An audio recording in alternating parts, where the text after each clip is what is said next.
Assalamu alaikum dear students, it's Dr. Masuma Mehtab. Welcome to my YouTube channel, that is Medical School. So today in this short tutorial I'll be explaining ischemic heart disease, in short IHD. In this video at the end of this video you'll be able to learn the signs, symptoms, diagnosis and treatment of IHD. So let's go. IHD is basically group of syndromes that is related to myocardial ischemia. Now, this condition is a leading cause of death in US.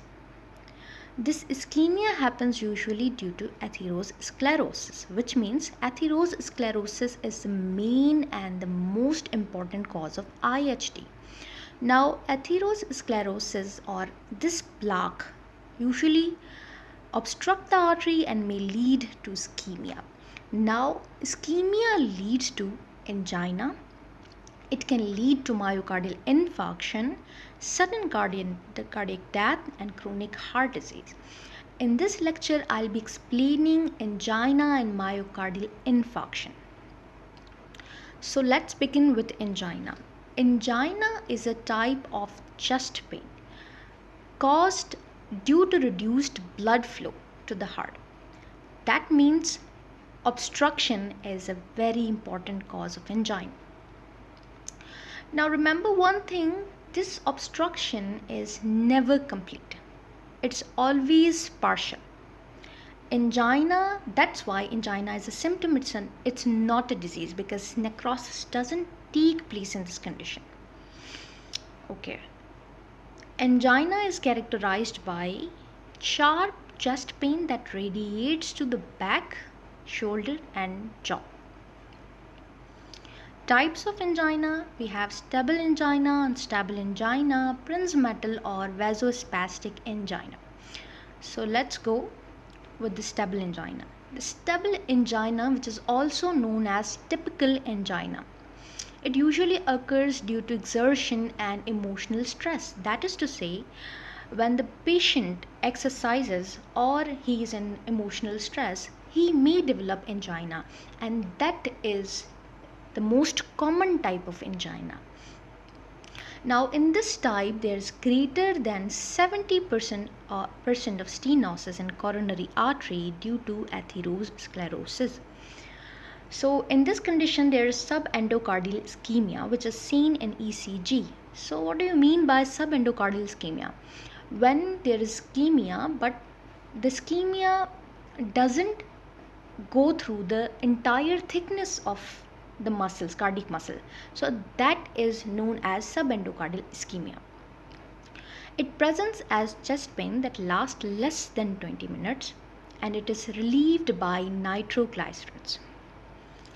Now the unstable angina, this type of chest pain can occur even at rest. So you can think that it is not concerned with exercise. A patient can develop it at any condition, whether he is at rest or motion.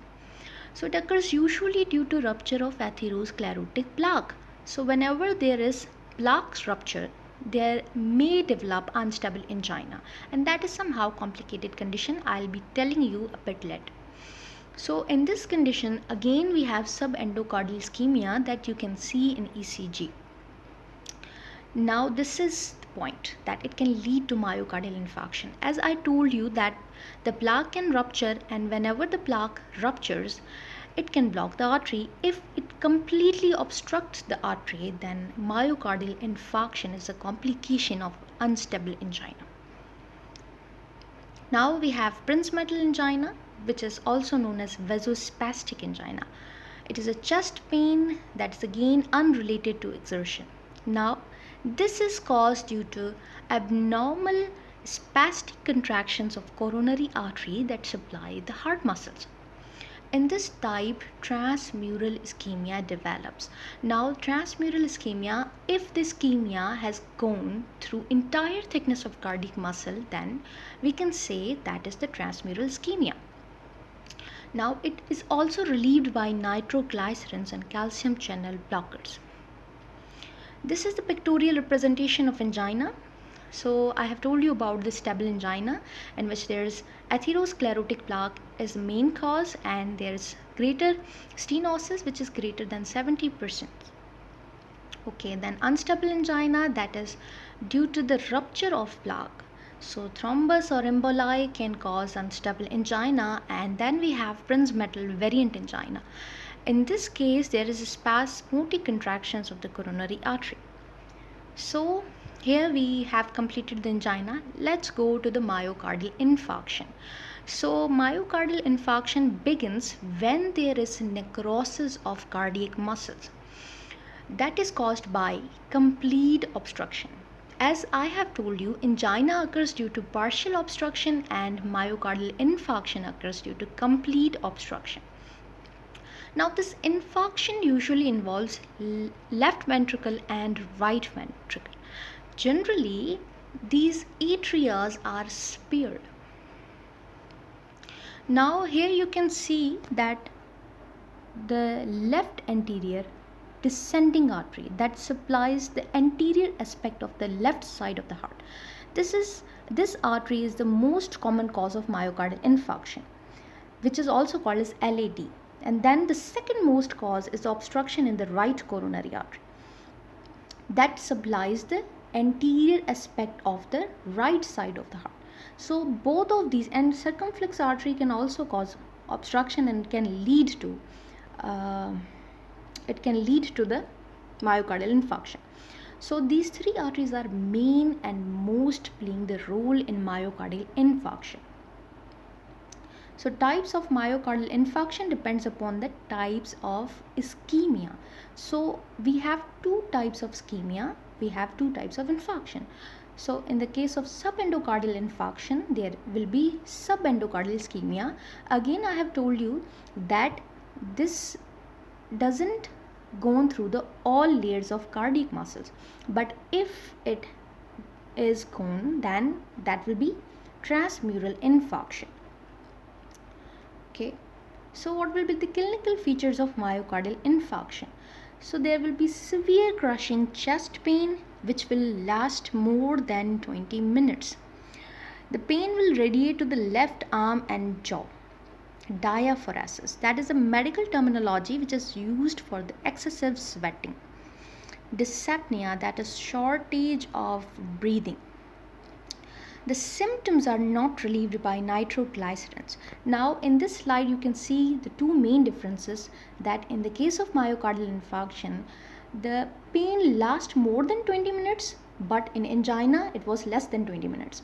And in the symptoms can be relieved by nitroglycerins in the case of angina, but in this case, in the case of myocardial infarction, the symptoms cannot be relieved. This is the cartoon that actually presents chest pain, diaphoresis, just to let you understand the condition. Okay, how will you diagnose the myocardial infarction? It is usually based on tests. So we have to blood test, and then you will see the elevated cardiac serums. So we have two type of enzymes, troponin 1 and creatinine kinase. Troponin 1 is a gold standard cardiac marker because it is only located in the cardiac cells, and whenever these cardiac cells are damaged, troponin 1 is released to the serum and the level of the troponin 1 is increased. And however, in the case of creatinine kinase, it is also present in muscles. So whenever there is damage to the skeletal muscle, the creatinine kinase can be increased. So treatment, that is based on supplemental oxygen, nitrates that will actually dilate your vessels, beta blockers will help your heart to pump better, and then we have ACE inhibitors for controlling the blood pressure. Angioplasty is a condition, or it's a medical treatment in which there is widening of the vessel. Note, reperfusion may irreversibly damage cells, result in calcium influx, and increased calcium influx may lead to hypercontraction of cardiac muscles. So that condition is called as contraction band necrosis. I hope you are clear up to this. Thank you so much for listening. Allah Hafiz.